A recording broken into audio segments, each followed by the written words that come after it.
सड़क हादसों की 3 घटनाओं ने पूरे प्रदेश को झकझोर कर रख दिया। बीते दिन जयपुर पुलिस ने कार से ब्लैक फिल्म हटवाई और करीब 150 वाहनों को जब्त किया था और इसके तुरंत बाद ही थार गाड़ी का आतंक देखने को मिला।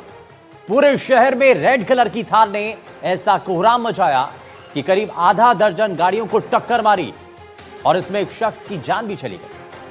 अलवर में भी चालक की लापरवाही से एक रिक्शा चालक की दर्दनाक मौत हो गई और भरतपुर में युवक की मौत के बाद कैसे मानवता शर्मसार हुई, एक रिपोर्ट आपको दिखाते हैं। जयपुर, अलवर और भरतपुर से क्या ये पूरे मामले हैं, कैसे सड़क हादसे हुए और क्या हमें सबक लेना चाहिए, जरा आगे आपको रिपोर्ट दिखाते हैं।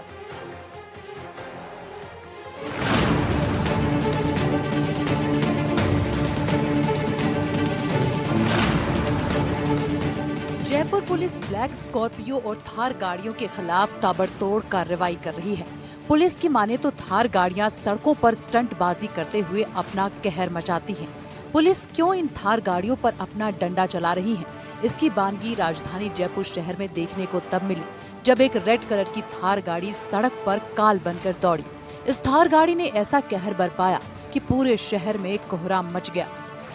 पुलिस जब तक इस वाहन को पकड़ पाती तब तक एक शख्स की जिंदगी छिन चुकी थी।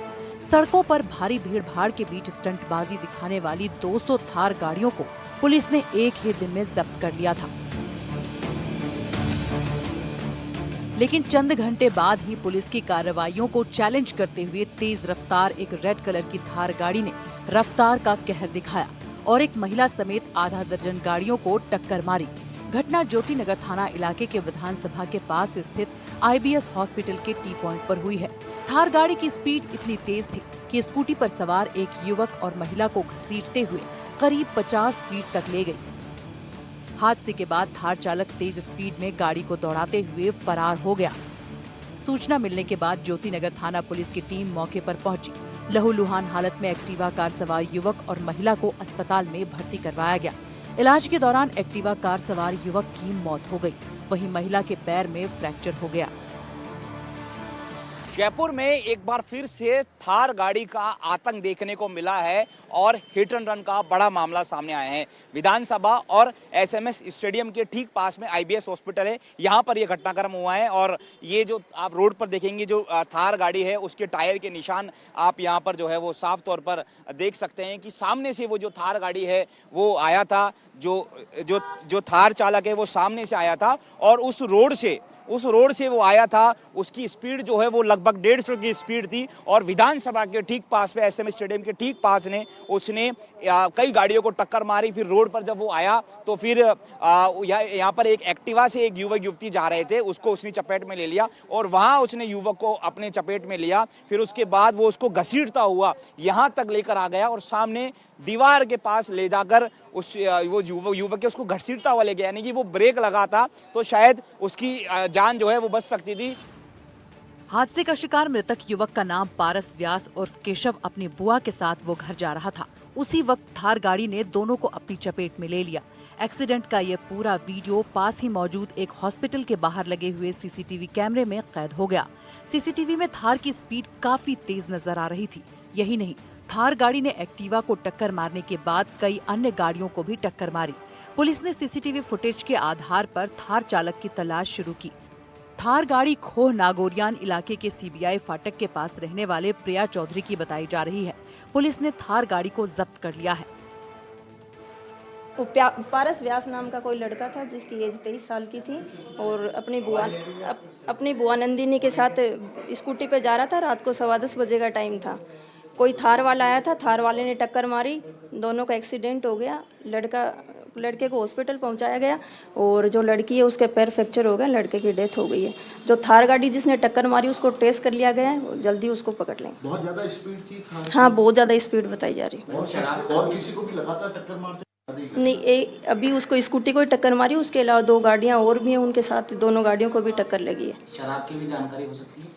वो तो अभी पता चलेगा। मैम, ये गाड़ी किसी और की थी, प्रिया चौधरी की? प्रिया चौधरी के नाम से गाड़ी है, उनसे बात हुई थी। प्रिया चौधरी ने कहा कि मैंने गाड़ी किसी और को बेचान कर दी है, तो हमने उनको बुलाया कि आपने बेचान किए, उसके डॉक्यूमेंट्स लेके आप थाने पर उपस्थित हों। जैसे रात को हमें पता चला हमें रात को पता चला था कि भाई पारस जो है उसका एक्सीडेंट हो गया है, तब एक्सीडेंट होने के बाद हमें ये भी हम यहाँ पर जब आए तब हमें पता चला कि भाई पीसीआर उसको हॉस्पिटल ले गई है और रास्ते में उसकी डेथ हो गई थी और उसके साथ जो उसकी मौसी या बुआ थी उनके पैर भी दोनों फ्रैक्चर हो गए थे और इतने ज़्यादा क्रिटिकल हो गई थी सिचुएशन कि उनके एक पैर काटने की भी बात चल रही थी और हमें इतना ही पता चला था। उसके बाद से हम रात से ही हम यहाँ पे लगे हुए थे कि कोई सीसीटीवी मिल जाए, कुछ फुटेज मिल जाए ताकि हमें क्या हुआ था, कैसे हुआ था ये पता चले। अभी तक यही पता चला है कि जो गाड़ी थी वो एक थार थी, वो लाल कलर की थी जिसपे काला कलर का बम्पर वगैरह था और उसके नंबर कुछ 6888 थे। पुलिस की जांच में ये बात सामने आई है कि प्रिया चौधरी ने गाड़ी किसी अन्य शख्स को बेच दी थी। जब प्रिया चौधरी ने गाड़ी किसी अन्य शख्स को बेची तो इसे कौन चला रहा था, फिलहाल पुलिस को अब तक इसका पता नहीं चला है। ऐसे में थार चालक अभी पुलिस की पकड़ से दूर है। हिट एंड रन के इस पूरे प्रकरण में पुलिस ने मुकदमा दर्ज कर लिया है, लेकिन इस पूरी घटना ने खाकी के उन सभी नियमों को भी ताक पर रख दिया जो कि सड़कों पर दौड़ने वाले वाहन चालकों के लिए बनाए गए हैं। जो मृतक है पारस, उनके केशव भी उनका नाम है, उनके दोस्त थे और बहुत ज़्यादा दुखी है क्योंकि बहुत पढ़ाई में इंटेलिजेंट था और घर की बहुत जिम्मेदारी थी। उसने बहुत पीड़ा देखी और बहुत दर्द से उभरा है और लेकिन ऐसे अचानक से किसी और की गलती की वजह से वो अपने जान गंवा देगा। उसकी जो बुआ है वो भी कहीं ना कहीं गंभीर घायल है, पैर कटने की बात सामने आ रही है और उसने कई गाड़ियों को टक्कर जो है वो मारी है। बहरहाल पुलिस ने जो ऑनर है, जो जिसकी थार है, उसको ट्रैक कर लिया है। 6888 उसके नंबर है और उसकी गाड़ी उसका रिश्तेदार चला रहा था, तो पुलिस ने दावा किया है कि इसको जल्दी गिरफ्तार कर लिया जाएगा। अलवर देर रात एक बेहद दर्दनाक और दिल दहला देने वाला सड़क हादसा सामने आया, जिसमें तेज रफ्तार कार ने ई रिक्शा को सीधी टक्कर मारते हुए चालक को कुचल दिया और करीब 400 मीटर तक घसीट कर ले गई। इस भयावह दुर्घटना में 40 साल के लोकेश की मौके पर ही मौत हो गई। हादसे के बाद पूरे क्षेत्र में दहशत और शोक फैल गया। ई रिक्शा वाला साइड में से आया था, जो तेज रफ्तार से गाड़ी आ रही थी, उसने ऐसी टक्कर मारी थी उसमें कि पहले तो पलटा था, पलटने के बाद उसमें दोबारा टक्कर लगी है। जैसे वो पलटने के बाद टेढ़ा हुआ है ना, तो उसमें दोबारा टक्कर लगी है। उसमें से क्या, जो ड्राइवर है ना ई रिक्शे वाला, वो गिर गया साइड में और साइड में गिरते ही उसको रूंधते हुए ले गया, कम से कम 150-200 मीटर तक उसको रूंधते हुए ले गया। शुरुआती जांच में पुलिस मान रही है कि तेज गति और चालक की लापरवाही से ये हादसा हुआ है। हालांकि सटीक कारणों का खुलासा जांच के बाद ही पता चल पाएगा। मृतक के भाई राजकुमार ने बताया कि लोकेश मेहनतकश और एक जिम्मेदार इंसान थे, जो अपने परिवार की रोजमर्रा की जरूरतों को पूरा करने के लिए देर रात तक काम करते थे।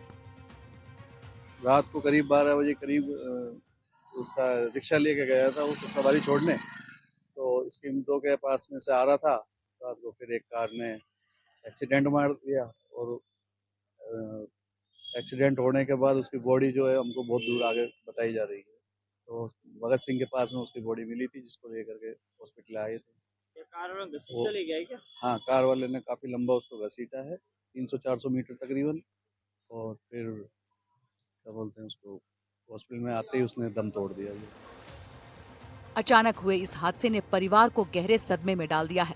मोहल्ले में भी गम का माहौल है और लोगों ने दुर्घटना पर रोष व्यक्त किया है। इस हादसे ने एक बार फिर तेज रफ्तार और लापरवाह ड्राइविंग के खतरों को सामने रख दिया है, जो हर साल अनगिनत परिवारों को तबाह कर देती है।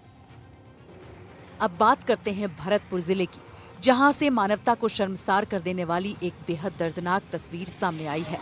जयपुर आगरा नेशनल हाईवे पर एक अज्ञात वाहन की टक्कर से एक युवक की मौत हो गई, लेकिन हादसा इतना भयानक नहीं था जितना उसके बाद का मंजर था। घटना के बाद लगभग 1 घंटे तक सड़क पर पड़े शव के ऊपर से बेपरवाही से वाहन गुजरते रहे, जिससे मृतक का शरीर टुकड़ों में बिखर गया।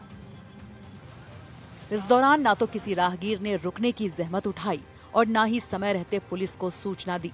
जयपुर आगरा नेशनल हाईवे स्थित पंछी नगला ओवरब्रिज पर यह घटना हुई है। मलाह गांव निवासी ने बताया कि ये गलत है और लोगों को ऐसी घटनाओं में मदद करनी चाहिए। अगर लोग समय पर युवक को अस्पताल ले जाते तो शायद उसकी जान बच सकती थी, लेकिन लोग ऐसी घटनाओं से बचते हैं कि उन्हें बाद में सवाल के जवाब देने पड़ते हैं। अच्छा, आपके गांव का महेश था, उसका एक्सीडेंट हुआ था। हाँ जी। कैसे हुआ था, जानकारी? वो यहाँ प्रोग्राम में आया था मेरे जो में दावत खा के, जैसे ही वहाँ से आया है, वैसे ही गाड़ी से एक्सीडेंट वगैरह हो गया। क्या कहेंगे, घंटे तक सब पड़ा रहा सड़क पर, लोग जाते रहे लेकिन किसी को सूचना नहीं। अब किसी के आते वो बाद में पता पड़ी है, जब वो ये गाड़ी वगैरह चढ़ गई उसके ऊपर बाद में पता पड़ी है, तो वो चल गया था, जब तक हादसा हो गया था। तो लोग अगर ले जाते जागे तो क्या कहना चाहेंगे? अब देखो ये समय पे ही ले जाते तो जब तो वो ठीक है, वो जब तक तो गाड़ी वगैरह चढ़ गई तो खत्म हो गया था मामला।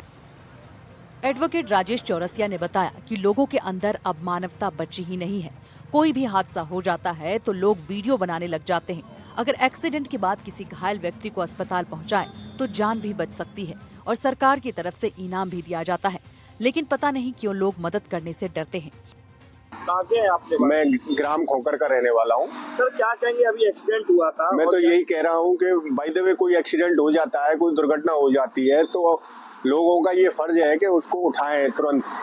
अगर वहाँ से कोई गुजर रहा है तो उसकी मदद करें, उसको तुरंत इलाज के लिए पहुँचाए जिससे उसकी जान बच जाए।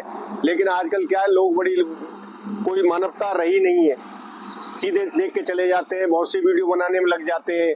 अगर उसको समय पर उपचार मिल जाए तो हो सकता है उसकी जान बच जाए। अब ऐसा क्या है कि आप पता नहीं क्या हमारे यहाँ लोगों में बदलाव आ रहा है कि मानवता बिल्कुल रही नहीं है। हादसों के जिम्मेदार के अलावा वहां मौजूद लोगों की जिम्मेदारी भी बनती है। अगर कोई उनके सामने घायल पड़ा है तो उसकी मदद करे। कम से कम लोग प्रशासन और पुलिस को तुरंत इसकी सूचना तो दे ही सकते हैं। अक्सर ऐसा होता है कि हादसे होते हैं और समय पर इलाज न मिलने के कारण लोगों की मौत हो जाती है और इसका आंकड़ा बहुत बड़ा है। लेकिन भरतपुर में मानवता पर सवाल उठाने वाली इस घटना ने शर्मसार कर दिया है। Bureau report, NDTV Rajasthan.